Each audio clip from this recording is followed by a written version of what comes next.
다음 판결문 요지 설명하겠습니다. 윤석열 내란 우두머리 등 사건 판결문 493쪽입니다. 당시 김대우가 합동수사단 및 체포조를 구성하면서 체포 대상자 14명에 대한 혐의를 묻자 여인영이 모른다고 답변한 사실을 인정하였습니다. 같은 판결문입니다. 당시 김대우가 각 조별로 이재명, 한동훈 등 체포 대상자를 부여하면서 포고령을 수사관들에게 배부하며 읽어보게 한 사실을 인정하였습니다. 같은 판결문입니다. 당시 김대우가 우선 검거되어야 하는 우원식, 이재명, 한동훈 중 먼저 검거된 인원이 있으면 포승줄 또는 수갑을 채워서 수방사로 신병을 보내라고 지시한 사실을 인정하였습니다. 다음으로 체포된 사람을 인계받아 구금시설에 이송하는 것 역시 체포와 관련된 것으로 체포와 무관하다고 보기 어렵고 김대우와 체포조도 인물을 정치인들을 체포하거나 체포된 사람을 인계받아 구금시설에 이송하는 등 체포 활동과 관련된 것임을 인식하였음을 인정하였습니다. 다음으로 방첩사 체포조가 특정 대상자를 체포하기 위해 이들을 제압하기 위한 장비들을 챙겨 출동한 것은 넓은 의미의 폭행, 협박이 성립하여 폭동행위에 해당함을 인정하였습니다. 다음으로 피고인 이상현이 1대대장 김영기에게 담 넘어 국회의사당 본관으로 가 의원들을 끄집어내라고 지시한 사실을 인정하였습니다. 다음으로 피고인 이상현이 제2대대장 반효민에게 의사당 본관으로 가서 문을 걸어 잠그고 의결하는 상황이니 문짝을 부수고 의원들을 끄집어내라고 지시한 사실을 인정하였습니다. 다음으로 피고인 이상현이 국회의원의 선별적 출입을 전제로 국회의원을 건물 안에 남겨두고자 한 것이 아니고 특히 00시 30분경 김영기에게 국회의원을 끄집어내라고 지시할 때는 자신이 부여받은 임무의 의미를 제대로 파악하게 되었고 이것이 그 자체로 국회의 활동을 방해하거나 저지하는 행위임을 인정하였습니다. 다음으로 피고인 윤석열, 김용현이 곽정군으로 하여금 1공수여단을 출동시킨 것은 국회 보호 등 질서 유지 목적이 아니라 국회의 기능을 저해하거나 마비시키려는 목적이었으며 이들의 행동이 폭동에 해당함을 인정하였습니다. 다음으로 피고인 김현태가 텔레그램 단체방을 통해 본회의장 막는 거 우선, 진입 시도 의원 있을 듯, 문 차단 우선, 이후 진입 차단 막고 라고 지시한 사실을 인정하였습니다. 다음으로 피고인 김현태가 소방호스로 묶여있는 문의 호스를 절단하고 문을 열고 본회의장 방향으로 이동하여 본회의장 앞 로텐도 홀로 이어지는 적색 카펫이 설치된 국회 복도 방향으로 진입하려고 하였으나 복도에서 다수의 국회 관계자들이 병력들을 몸으로 막은 사실을 인정하였습니다. 다음으로 곽정군이 피고인 김현태에게 150명이 넘으면 안 된다는데 들어갈 수 없겠냐라고 물어 피고인 김현태가 못 들어간다고 대답하여 다시 김현태에게 정전이라도 시킬 수 없겠냐, 전기라도 차단할 수 없느냐고 말하여 피고인 김현태가 찾아보겠다고 답변한 사실을 인정하였습니다. 다음으로 707 특임단이 국회의원들을 포함한 모든 사람의 국회의사당 출입을 막는 것이 역할이었고 비상계엄이라 하더라도 국회의 권한에 대한 특별한 조치를 할 수 없는 바 본관 확보 목적이 국회의원들이 모이지 못하게 할 방법으로 계엄 해제 요구 결의 등 국회 활동을 저지 또는 마비시키려는 것으로 보기에 충분하다고 인정하였습니다. 다음으로 정보사 선발대 10명이 외부 불순 세력의 서버실 점거 예방 목적이 아니라 확보 목적의 임무를 우선 수행하였음을 인정하였습니다. 다음으로 정보사 선발대 10명이 심야에 총을 휴대한 군인 10명이 청사에 침입한 행위는 폭동행위의 가장 넓은 의미의 폭행 협박에 해당함을 인정하였습니다. 다음으로 김봉규 정성욱의 임무가 선관위 직원의 신병 확보 내지 그들을 체포해 수방사 시설로 이송하고 부정선거와 관련된 자수나 제보를 받는 것이었음을 인정하였습니다. 다음으로 피고인 김봉규 정성욱에 의해 모인 정보사 요원 36명이 회의실에 집결해 임무 내용을 교육받고 준비된 장비들을 확인 점검한 행위가 내란죄에서 가장 넓은 의미의 폭행 협박을 준비, 보조한 행위로서 폭동에 해당함을 인정하였습니다. 다음으로 서울청장 김봉식이 직무상 명령을 거부할 기대 가능성이 없었다는 주장에 대해 명백히 위법 또는 불법한 명령의 경우 직무상 지시 명령이라 할 수 없어 이에 따를 의무가 없음을 인정하였습니다. 다음으로 비상계엄은 필연적으로 국민의 기본권을 제약하게 되는 바 국헌 문란의 목적을 가진 자에 의하여 그 목적을 달성하기 위한 수단으로 이용되는 경우 비상계엄의 선포가 내란죄의 구성 요건인 폭동의 내용으로서 협박 행위가 되어 폭동에 해당한다고 판단하였습니다. 다음으로 비상계엄의 선포와 포고령의 결합이 대한민국 전역에서 국회와 지방의회, 정당의 활동 등 일체의 정치 활동을 금지하는 각 행위가 국헌문란의 목적의 수단으로 이용되어 국회의원 등 국민들에게 해악을 고지하는 협박 행위로서 내란죄의 폭동에 해당한다고 판단하였습니다. 피고인 이상민의 내란 중요임무 종사 1심 판결문입니다. 국회와 민주당사 등을 물리적으로 봉쇄하고 선관위를 영장 없이 압수수색하고자 한 것은 헌법의 대의제 민주주의 등 본질적인 기능의 작용을 사실상 소멸시키려 하는 것으로 형법 제91조 제1호의 국헌문란 목적이 인정되고 국회에 경찰력을 투입해 국회의원의 심의 표결권 행사를 방해한 것은 헌법에 의해 설치된 국회의 권능 행사를 불가능하게 한 것으로 같은 조 제2호의 국헌문란 목적도 인정된다고 판단하였습니다. 다음으로 내란 집단이 경찰과 군 병력을 투입해 폭동행위를 한 이상 개별 폭동행위 전부에 대해 사전 모의하거나 관여한 바가 없다 하더라도 중요 임무 중 하나를 수행한 이상 내란 집단의 구성원으로서 전체 내란 행위에 포함되는 개개의 행위에 부분적으로 참여해 내란 행위에 가담하였음을 인정하였습니다. 다음은 조지호 탄핵 결정문입니다.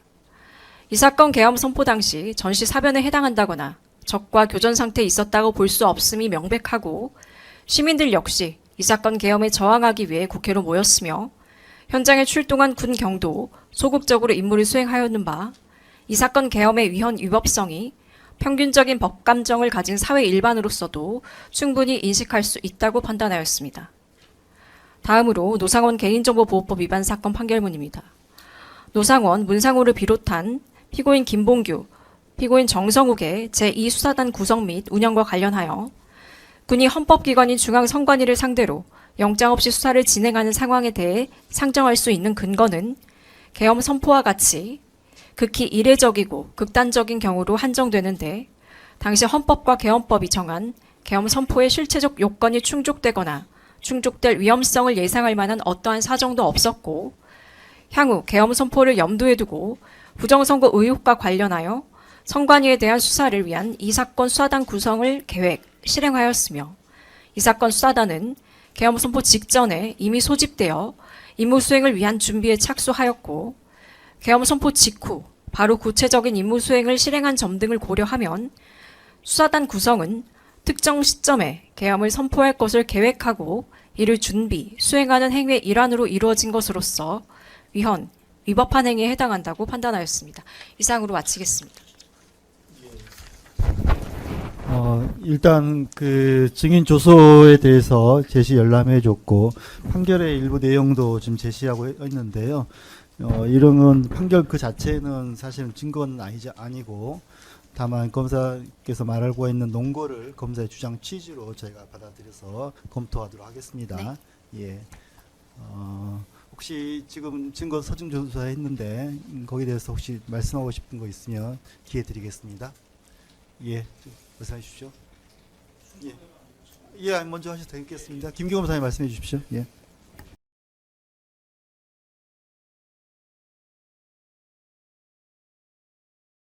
네, 오늘 특검의 서증 조사를 통해서 더 구체적으로 제 주장의 근거들을 찾았습니다. 특검에서는 지금 기본적으로 이 사건 전체 구조를 형법 총칙의 임의적인 공범 규정을 전제로 하고 있습니다. 무슨 얘기냐면 군대에서 당시 현직 김용현 국방부 장관부터 지시에 의한 지시, 명백히 실제 모습은 지시인데 그것을 모두 공모라고 했습니다. 그리고 아마 공모 공동정범 정도를 전제한 거로 보이는데 모두 공동정범이다. 그렇게 해놓고 그 역할이 수괴다, 중요 임무 종사자다. 이렇게 논리 구조를 피고 있습니다. 여기서 중요한 건 국헌문란 목적인데 그에 대한 중심적인 증거 조사, 증거 제시는 부족합니다. 이 부분은 형법 총칙이 적용되는 게 아니고 형법 강론에 형법 87조 내란죄가 적용되는 겁니다. 이 내란죄는 임의적 공범이 아니고 반드시 필요적 공범입니다. 이 필요적 공범은 그 공모 여부를 살피는 것이 아니고 먼저 그 바운더리를 먼저 정합니다. 이거는 이진관 재판 판결도 그 판시 내용을 보면 마찬가지고 류경진 판결도 그렇고 심지어 지기현 판결도 거기를 보면 먼저 국헌문란 목적에 대해서 인식이나 인식 가능성을 먼저 논합니다. 왜냐하면 필요적 공범이기 때문에 그것이 인정이 돼야 그 범위 안에 들어오고 그 범위 안에 들어온 다음에 그 역할이 수괴냐 중요 임무 종사자냐 이렇게 나눈 겁니다. 먼저 특검에서 가장 지금 놓치고 있는 점은 이러한 임의적 공범이 아니고 필요적 공범이라는 이 논리 구조를 계속 처음부터 놓치고 있다. 이렇게 말씀을 드리고 이 국헌문란의 목적은 해석의 문제가 아닙니다. 그냥 일반적인 해석의 문제가 아니고 형법 91조에 명확하게 나왔습니다. 1호의 문제가 아니고 2호의 문제입니다.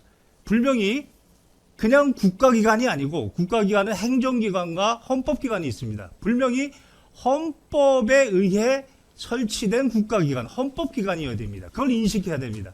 그거에 대해서 두 가지 행위 태양입니다. 하나는 강압에 의해서 전복한다. 전복, 뒤집어 엎겠다. 이 사안에는 해당이 없는 것 같습니다. 두 번째입니다. 국가 기능을 불가능입니다. 불가능. 제한이 아니고 불가능. 이렇게 명백하게 기준이 있습니다. 그러면 이 부분에 대해서 국회팀은 나중에 적은 상관이 없으니까 정보사팀을 이야기하면 정확하게 고동희의 활동을 정확하게 잘 집었습니다. 고동희가 중앙선관위로 가서 서버실로 가서 그 서버를 확보하고 그리고 권총을 휴대하고 이거는 국헌문란 목적의 인식이면서 동시에 군인이 작당해서 반란을 일으킨 겁니다. 이거는 명백하게 군사반란이고 그 지시한 자들은 모두 윤석열까지 군사반란 수괴로 처벌해야 되는데 그렇게 인식을 못하고 있고 더 중요한 것은 여기서 고동희의 이러한 국가 기능을 불가능하게 한다. 이건 분명히 국헌문란 목적에 포함될 수 있습니다. 고동희는. 그리고 그걸 지시한 자들은 화이트리스트에 들어갔던 그 지시한 자들은 분명히 국헌문란 목적이 들어갑니다. 중요한 건 정성욱이 국헌문란 목적에 들어가려면 고동희의 활동에 대해서 알거나 알 수 있어야 됩니다. 그래야 국헌문란 목적이 그 안에 바운더리 안에 정성욱이 들어가는 겁니다. 그러나 지금 제시한 증거에 따르면 정성욱이 고동희의 활동에 대해서 알거나 알 수 있다는 증거는 전혀 없습니다.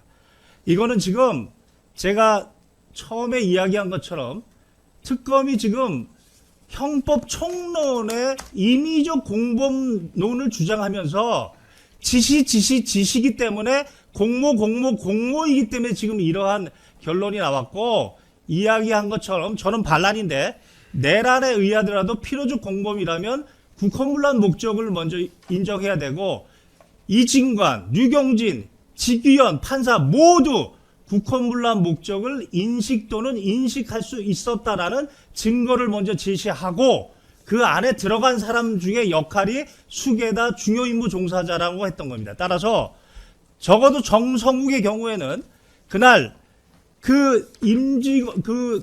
중앙선관위의 직원들을 체포하려고 했습니다. 불법 체포, 불법 감금 뭐 인정할 수 있습니다. 그걸 예비 음모한 겁니다. 실제 출동한 게 아니니까 예비 음모했고 그리고 그걸 준비한 것도 맞습니다. 다만 그게 고동희의 그 서버실을 장악해서 중앙선관위 기능을 불가능하겠다의 방편입니다. 수단입니다. 그 직원들을 잡아다가 부정선거를 했는지 안 했는지를 수사하는 그 방편입니다. 따라서 그 방편의 정성욱이 고동희의 활동을 알거나 알 수 있었을 때 국헌문란 목적에 대한 인식이 가능하고, 그래서 그 안에 들어간 다음에 중요임무 종사자 여부 이렇게 따져야 되는데, 지금 제시한 증거에 따르면 전혀 고동희의 그 활동을 알거나 알 수 있었다는 증거가 전혀 없고, 따라서 국헌문란 목적에 대한 인식 가능성의 증거는 전혀 제시된 바 없고, 따라서 불법 체포 감금 예비 음모죄는 변론으로 하고 이 사건 내란죄에 전혀 적용될 여지가 없다, 이렇게 말씀드리겠습니다. 예. 소정기에서 말씀해달라고 했는데 변론을 하셨습니다. 여러 번 같은 취지로 말씀도 하셨던 것 같긴 한데요. 내란죄 필요적 공범이고 지금 취지는 고동의 목적 수행을 알 수가 없었기 때문에 단순 예비 음모에 불과하다는 취지인데요. 예, 잘 검토해 보도록 하겠습니다. 예.